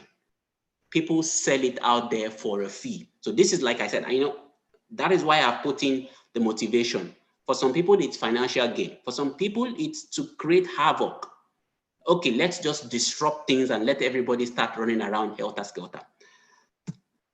Okay, so I've talked about this. You know, these are some of the known hackers or organizations out there. Like, for example, there is this group, Syrian Electronic Army, came as a result of the Syrian civil crisis. You have Anonymous, they are very popular, very, very popular. You have Lucy, Fancy Bears, and like, you know, I'll just skip this, you know. So these are the state actors of cyber state actors, right? You have the United Kingdom, NSA, Israel, Iran, and it's many more. You know, imagine like today, people are now saying like the next set of wars might necessarily not be fought on the battleground on the field, right? It will be fought in the cyberspace. And I'll give you a typical example. 2 years ago, 2016, the United States targeted the entire internet infrastructure of North Korea. Like, and for 2 days, the entire country experienced crazy slow internet. So this is where this gets to today. You will see news about target on COVID-19 vaccine makers, right? Because people want to steal this information. And when you imagine somebody says, okay, the coveted Pfizer vaccine, this is the formula, this is how they do it, and it's there on the dark web. This is possible. A very recent one, like for those of us that watch football, Manchester United, right? Last week, they were a victim of cyber attack, and for like 2 weeks, the systems were down, right? And it was just resolved on Friday. So this is what happened there. People, I know what happens is these guys demand for money, like I said, and it can happen to you. I've seen people that it happens to, and it is real. Now, linking it back to our internet usage in Nigeria, the truth of the matter is that as our internet usage continue to grow, more and more and more of our citizens in Nigeria are more exposed to the internet, and they are a victim of these attackers of crimes. And millions or millions, you know, even for some of us that are still like, okay, whatever money you have that you so cherish, imagine somebody being able to access your account, right, and transferring that money. We'll get to that. So now, cyber hygiene. So with all that has been said, you know, what do we need to do? Now, as an individual, unfortunately, there is not so much you can do. It's a fact. As an individual, right? Please, as an individual, there is not so much you can do. There is also so much you can do, and I will explain. Now, one of the key things as individuals, particularly in Nigeria and around the world, is that we need governments to step in and put in a lot of things in place. And you know, yesterday night, I know Nigeria as a country has some of this, and I was really impressed, right? So we have to give the government credit for this. One of the key things is that there is a policy in place that takes care of, you know, what people should do, what organizations should do when there is a data breach. So see, for example, like GT Bank, right? They have your data, right? And somebody hacked into their system and your data was part of that was stolen, right? The government has a responsibility to have a policy in place that mandates GT Bank on what they need to do, right? The good news is that we have that in Nigeria, and a lot of countries have that. But the problem we've seen is that it is not enforced, right? It is not enforced. Now, that enforcement is key. And I'll give you a typical example. If there is a breach on your data, you know, in most places, what should happen is that you should be notified that, yeah, Mr. Aminu, there is a data breach that involved your details, and yes, it was breached, and okay, this is what we are going to do. So government needs a strong policy, and in fact, they've also introduced fines. So there is this NDPR that the Nigerian government, I think it was signed, it was May this year that was put in place. The NDPR is like the GDPR that talks about organization. It mandates organization to have strong system in place to protect users' data and what they are supposed to do when those data are breached. Because the fact of the matter is, you can have the best of technologies or security, you know, you can still be attacked. You know what? Right? Learn to be officials at work. So you can still be attacked. And one of the very easy way, because these bad guys today have known that everybody is now spending money, investing in so much of technologies. What they do now is that they target employees of the company, right? Once I'm able to send a phishing email to somebody in the company, and if I'm able to get him convinced to click on that link, that's it. Even with, you know, because of course, this is a weakness of most organizations. Organizations have email addresses, right? I'll give a typical example. Like you as a customer have a bank account, right? Imagine I hack into your own email because you are a soft target, right? Because yeah, maybe you are careless or something. I was able to hack into your account and I sent a mail using your account to your account manager, right? Because my target is the account manager, right? Because I know if he sees an email, this is my customer, right? This is my account person. He opens the email, he clicks on the link, he downloads the file, it encrypts his machine, or maybe it even spreads across the bank's network, right? You see, we know, not me anyway, I'm not a hacker. So, so people know that it might be difficult to get to those organizations, but they get it through somebody who will be a weakness. Now, so the good thing is policies are there, but enforcement is important such that people know when there is an attack on an account. But unfortunately, what I've seen is that Nigeria ranks #1 in the country that has a lot of cyber attack in Africa. But the problem is, it's not a news that is well out there because a lot of these companies don't report it. They don't report it. You know, there are some studies done by Sophos recently, even Kaspersky this year was sending out a notice like, you know, they've seen like, I think maybe more than 500 different malware attacks against big organizations in Nigeria. Now, SAT centers, cyber support, Alaikum, for example. Engineer Abdulaziz, you have Yes, please. 5 minutes left. Okay, thank you. And that's my last slide. So yeah, for organizations, organizations, they have the money, they invest a lot. So we will not talk about organization. We talk about individuals, which is yourself and myself. One of the key things is awareness. Awareness, when you are aware, but not paranoid, because when you are aware of what is out there, you take the necessary cautions, right? In the sense that we've heard this thing when you want to browse a website, make sure you browse the correct website, because sometimes you get an email that says please log into your account on www.gtbank.c0m. Mind you, it is not COM, right? It is C0M. And when you go to that C0M, you get the same page that looks like GT Bank, right? You put in your username and password. You think like, oh, you are not able to log in, right? Once that happens, that's it. That credential is gone. It has been captured. I was trying to put up a system to do a demo for us on that, but I couldn't get it set up before time. So awareness is important.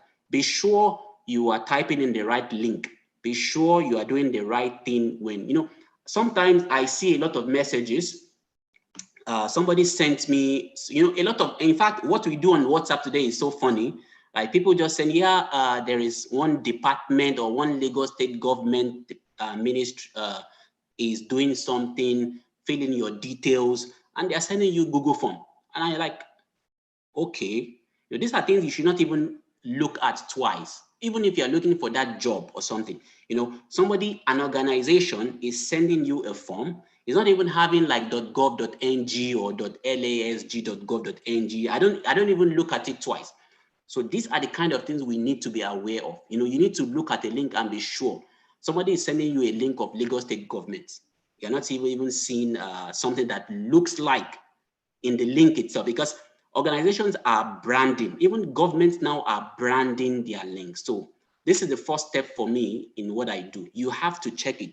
So this is one key thing every one of us needs to be aware of. Now, freebies. Yeah, freebies comes with consequences. Your Facebook account, your whatever account, Twitter, everything comes with consequences, right? So those news are out there. Facebook been hacked so many times. Twitter, you saw what happened recently, right? Top people who are, then protect your identity. This is very important. Don't share your password with people like, brother, can you help me check my email when you go to the cafe, or help me check my email or something. Even this freebie, some of us, we get to the airport, right? We like to use free Wi-Fi. So we like to use free Wi-Fi. Imagine me giving you a hotspot on my phone, right? I can intercept everything you are sending from your own phone if I give you a hotspot.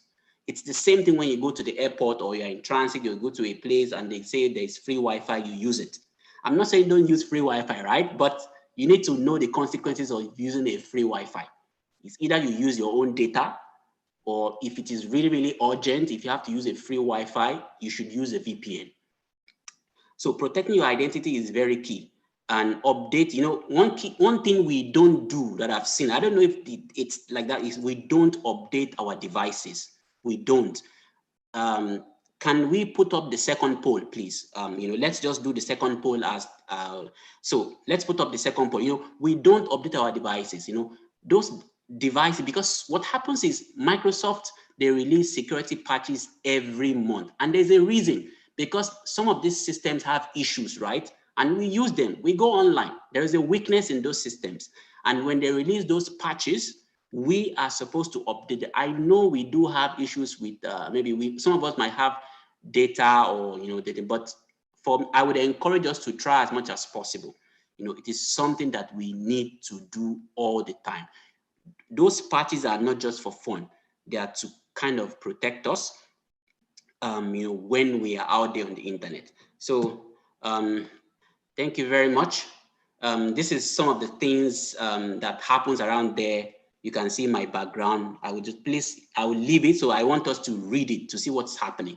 Imagine in 2015 and 2017, attackers shut down the entire power grid of Ukraine, the whole country. Imagine, as digitalization goes, as we get to be more connected, these are the issues we can have. And we even have it on record that the Ukraine's power grid network is even more secure than that of the United States. But it was shut down by hackers. So it's real. You can see what happens even for us in Nigeria. A lot of attacks are happening. Our data is being stolen, but we don't know. Okay, we don't know because nobody tells us. So let's be careful of what we put out there, and let's stay safe while we are online. I want to share. I'm going to post a link on the chat window. I also want to show us a very nice website. Excuse me. Yeah, I want to show us a very nice website. Yeah, you can see this website. I can even show us for us to see. Look at the world's biggest data breaches and hacks, right? So you can see Facebook. This is Facebook in 2019. You can see several unprotected databases were found to contain phone numbers of around 20% of all Facebook users, right? This was, imagine the records that was found, 420 million, right? Look at Microsoft, look at Twitter. This is 2018. You know, you will find very popular of what we do, right? Look at LinkedIn, 117 million accounts were frozen. So, you know, it's a very fun site for you to go through.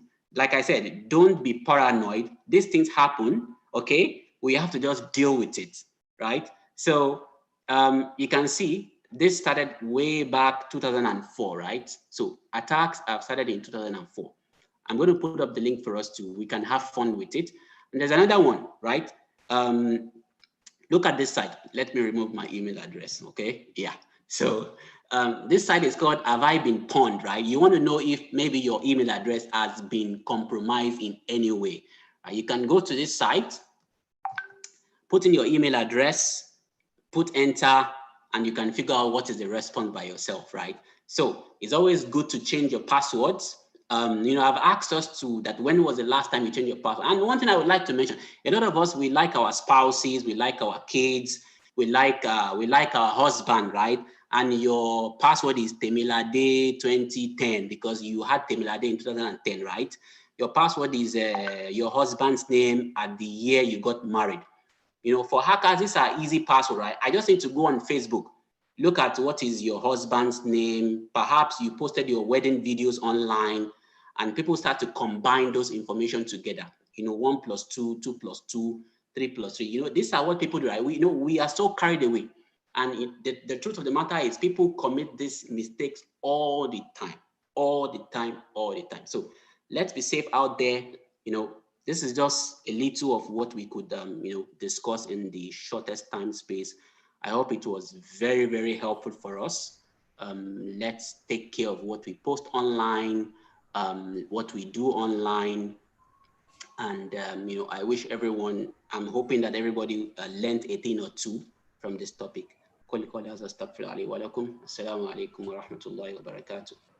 Wa alaikum salam wa rahmatullahi wa barakatuh. Thanks for the highly rich lecture. It's highly informative. The content and presentation is clear. We thank you so much for that wonderful presentation. So we'll go into the question and answer session. There's a question here that how can we protect our identity in the cyberspace effectively? I'm sure some of them have been answered, but do you have one or two other things to add to that question? Engineer Pedro. Yes, please. There's a question here that says that how can we protect our identity in the cyberspace effectively? I'm sure that have been answered, right? But is there any other thing you want me to answer that question? Yes, but I know it has been answered during the course of your lecture. Change your password and no problem. don't use common. Yeah, so I could just talk a little bit you know, into that, right? So one key thing you need to do is yeah, sometimes some of us like the easy password, right? You know, there are ways to generate a password. You know, we are professionals, and maybe some of us, while doing induction at work, you must have told us, right? For example, you could come up with a phrase that, like, okay, I love to go to the market every Sunday, right? I love to go to the market every Sunday. So you could decide to pick the first letters of those words, like I, L, G.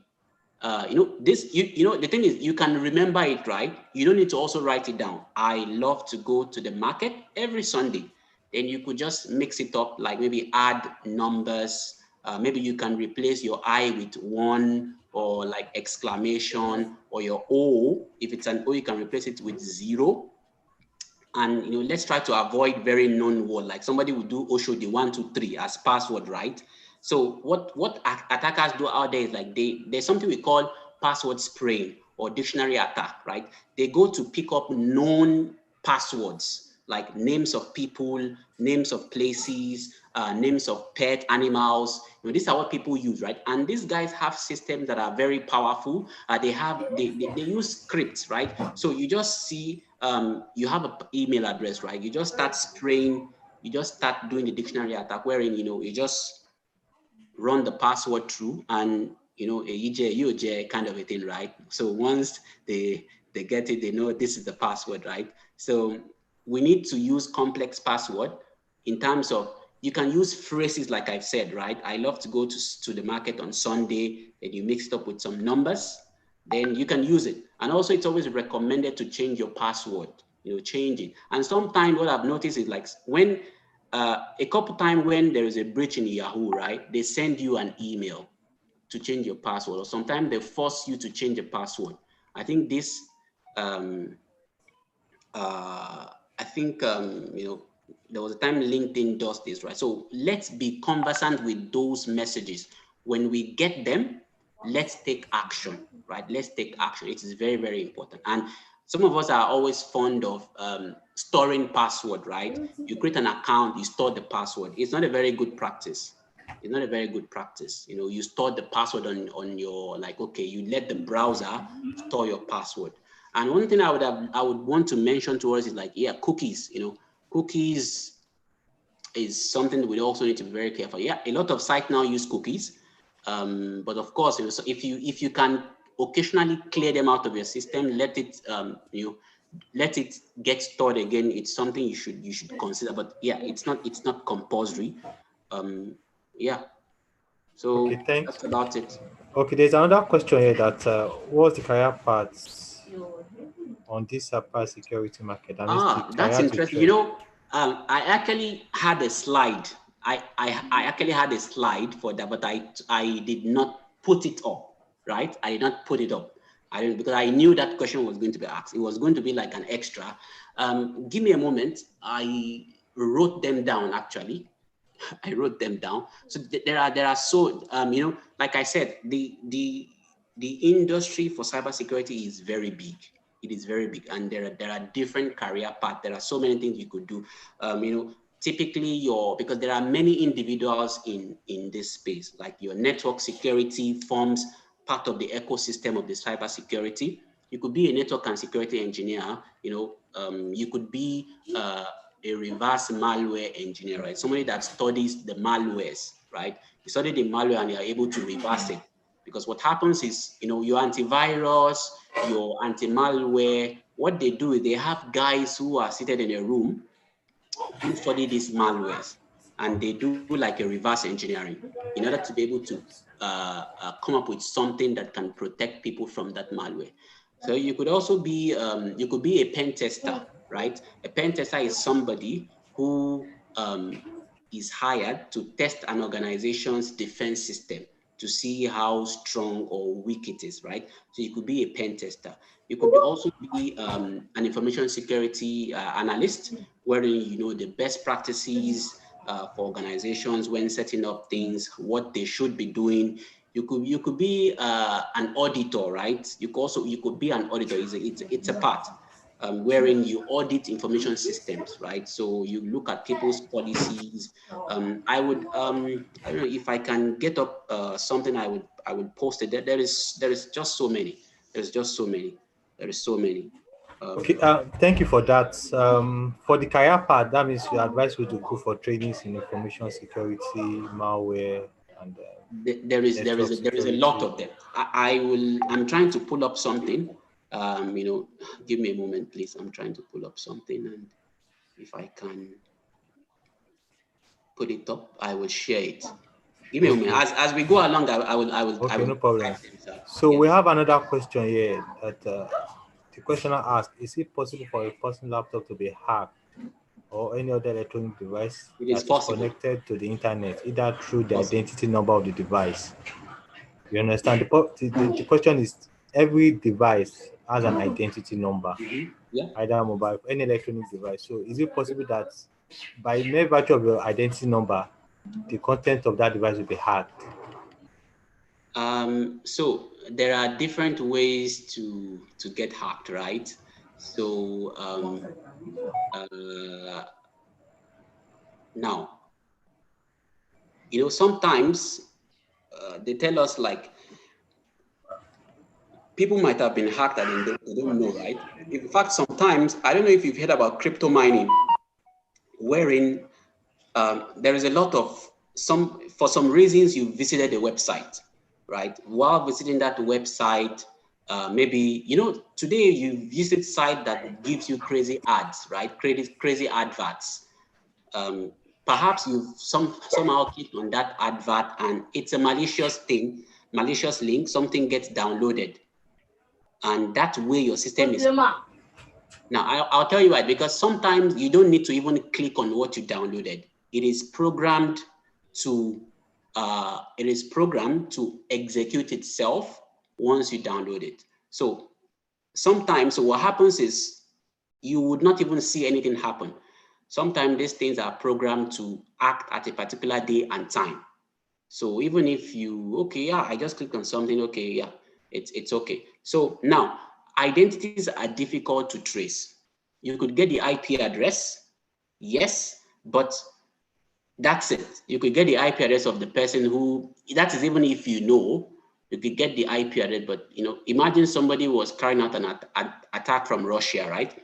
Now, the challenge with Russia is they don't have very strong cyber law. So Nigeria cannot just wake up and tell Russia like, okay, somebody hacked our system from this public IP. We've identified, we managed to identify the details, we need it. It's not possible. So that's why people choose some specific countries to carry out attacks. And I was talking about the dark web, right? There is, it's crazy out there wherein, you know, so many crazy things happens there. So there are many ways that, you know, because of time, you know, it is possible. It is possible. Okay. Imagine, imagine just through WhatsApp, right? You can be hacked. If you have time, just try to read about NSO Pegasus. When you read these things, please don't get paranoid, okay? Maybe I shouldn't have mentioned it. So there is so many, even by sending you an SMS, right? Your phone can be hacked. Just an SMS. Imagine how crazy that is. Just an SMS. You don't even need to read that SMS. You just need to have received that SMS. So read up Pegasus. Read up Pegasus, and please don't hate the people who used it. Just make it as a form of information for yourself. Okay, let's go for the last question. How can encrypted files by attackers be decrypted? How can encrypted files that have been encrypted? Okay. How can we decrypt it? Okay. The question make an possible. example. He said files encrypted with OGDO extension. How can we prevent the future occurrence of such attacks? Okay, how can we decrypt the file and also prevent future occurrence? Okay, so what I would say is that always have a copy of your most important files. This is what, you know, this is like the 101 of everything. Always have a backup copy of your most important files. You know, maybe you could have multiple places to store it. I'll give a very funny story. There was, I think, was it Sony was hacked some years ago. And you know what happened? I'll tell you a very funny thing that happened, right? So what happened was that Sony wanted to make a film about North Korean president or prime minister. That's Kim Jong-un. So what happened was that, you know, some activists, you know, they say, okay, they should not release that movie. So what happened was that these guys hacked Guardians of Peace, right? The group is called Guardians of Peace. You know what they did? The first thing they did was they took out Sony's backup, right? So they took out the backup first, then they took out the main system. So what will you fall back to? It's a very funny incident. So you can make sure you have multiple copies of your important files in as much as you can have them. Because sometimes when your devices get encrypted, if you don't have the key is the lock, or the key is the key to encrypting, right? Let me use that word. The key is the key to getting your files back. And in most cases, what happens is if it's not a known form of ransomware, you might not be able to get your files back. And maybe whatever they are asking for, $500, £1,000, you don't have it. So if you have a backup of your file, you will not even worry, right? So recent organizations who, like, I was giving, like, the most recent example is that of Manchester United, right? They did not pay a dime. They did not pay a dime. So, but they got their system back. You know, large organizations are able to cope with this when they have the right things in place. So for us, you know, it's always good to have an antivirus, a subscribed one, and, you know, go one step ahead, you know, because the antivirus these days, they come with artificial intelligence and machine learning capabilities, right? Try to go for antivirus that have this kind of a thing, because what happens is if that ransomware was just released today, right, it's going to take time for whoever is going to even be able to decrypt it to get that, and you might not even have access to that. So like I said, it could be possible if someone has that same exact malware attack and the person has shared the key that was used. So if you have the key, you can always decrypt it, because if your laptop gets encrypted, what they will do is send you a key to encrypt, to unlock it. If you don't have that, it's always very, very difficult. So, you know, let's be careful of what we browse. You know, be sure of what you want to browse. And there's also one thing we can do. You could try to get ad blockers, right? Because some sites are so crazy. You know, they just put ads all over their site just to be able to make money. So if you can use an ad blocker, it's a plugin, you can, you know, download it. It blocks some of these ads, because some of these ads are potential malwares as well. We've seen this a lot. So that would be my advice. It's going to be very difficult to decrypt it if you don't have the key. It's going to be difficult. Thanks, Engineer Pedro. I think this will be the last question, but I have one more I would like you to answer, but I want you to make it very, very, very brief because we've run out Okay. of time. And the question is that which option is safer in practice? Is it the cloud backup or the physical backup? 30 Both. Go for seconds. both. Go for both. Okay, go for both. Thanks so Yeah. much, Engineer Pedro. This is where we're going to round up the second lecture. Before we go to the next program, we'd like to call on Brain Ad, the tech support, to play the Brain Ad advert with you for the next 2 minutes. So tech support, please show the Brain Ad advert.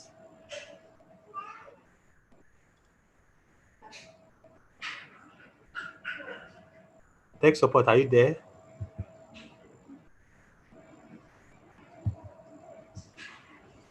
Okay, if tech support is not available, I have the video here with me. I think I can play it here. So just give me a minute.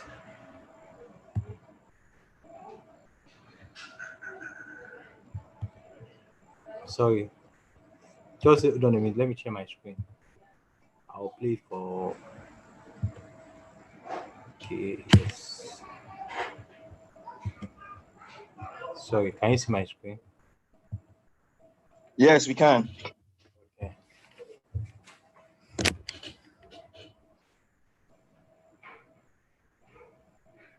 This is Brain Ad. Right. But we can't hear anything. But I can hear you. Okay. You can't hear? Hold on a bit. Let me write.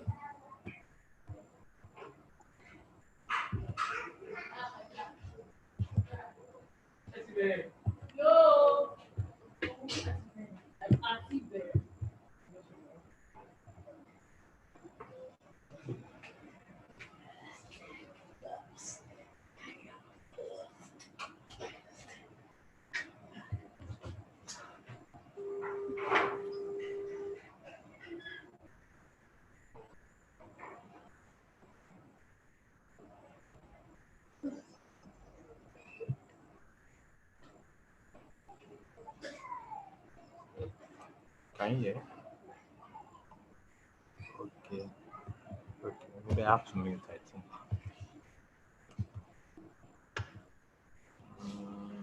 Sorry.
Okay, that's Brain Art Top Up Ninja. So you load your wallet and you can use it for different transactions. You can use it to pay bills, buy recharge card, pay your NEPA bills, your utility bills, and the like. So we all might apply to business. So tech support can share with us the website, the email address, and the contact number for Brain Art as well. So these where we'll be drawing the curtain on the lecture. We now call on one of our prominent and able brother to give us appreciation and closing remarks. So I call on brother Isaac Adeboye. So brother Isaac, you can unmute yourself and give us closing remarks.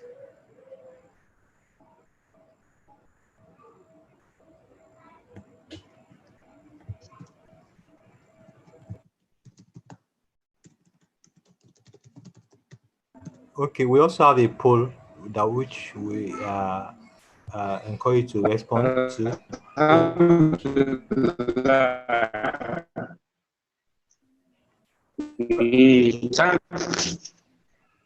Hello, brother Isaac. Hello, brother Isaac. I think the network. We thank God for giving us this opportunity to be part of this program. Okay, you can go ahead, brother Isaac. I think you are getting clear now. You can go ahead. Hello, brother Isaac. You can go ahead with your appreciation.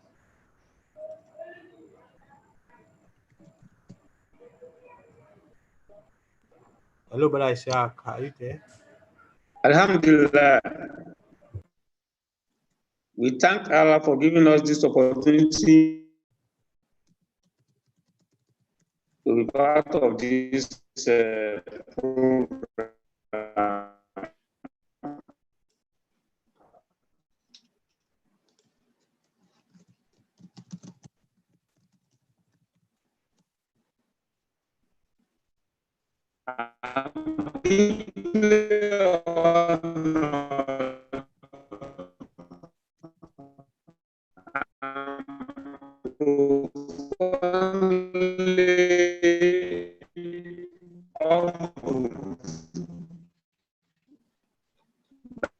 This opportunity. Hello, assalamu alaikum.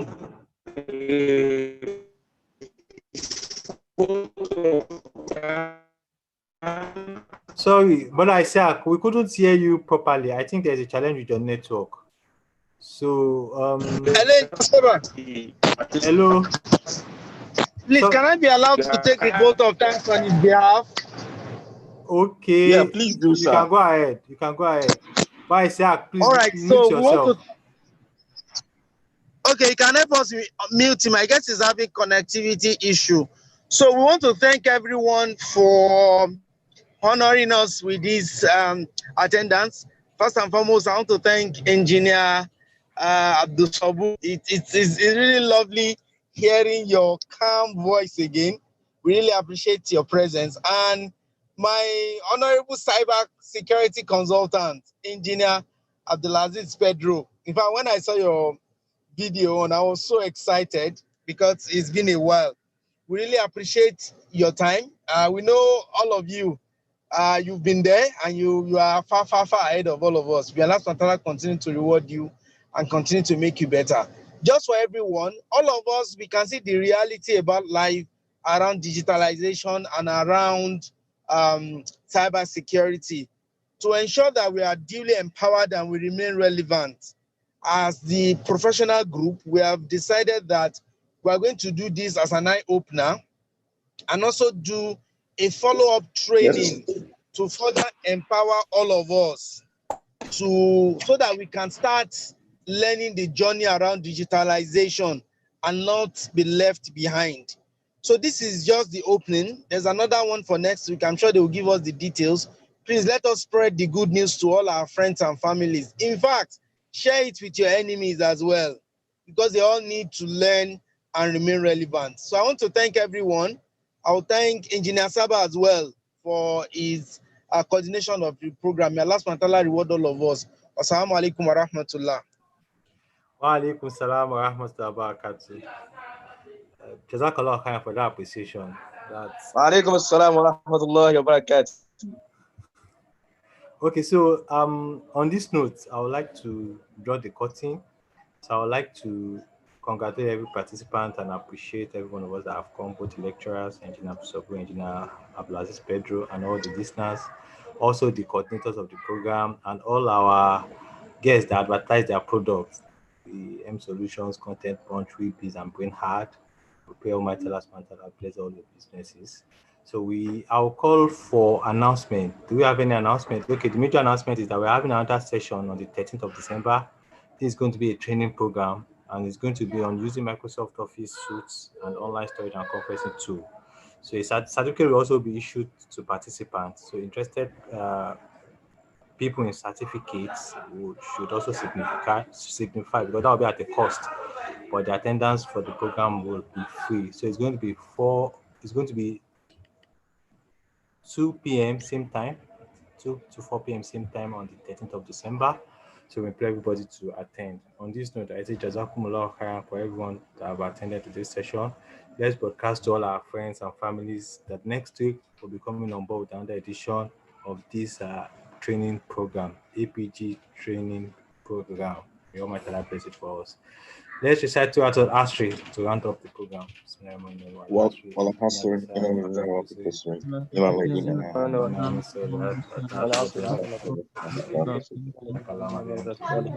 وتواصوا بالحق وتواصوا بالصبر. سبحانك